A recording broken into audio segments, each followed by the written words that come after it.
Урматтуу мекендештер, азыркы күндө миграциялык мунапыстын алкагында биздин мекендештер кара тизмеден 1000ден ашык адам чыкты. Ошол чыккандардын тизмесинде сиз да болушуңуз мүмкүн.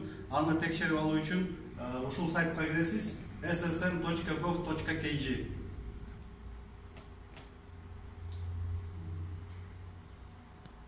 Бул жакка киргенде мынакей миграционный амнистия 2019 деп турат. Бул жерде узнать больше дейт. Ушул жагына киресиз.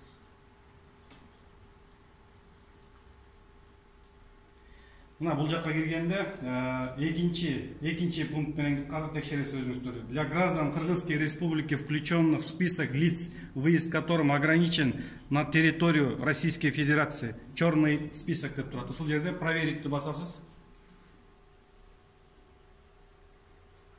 Анан бул жерге өзүңүздүн фамилияңызды жазасыз. Мисалы үчүн келген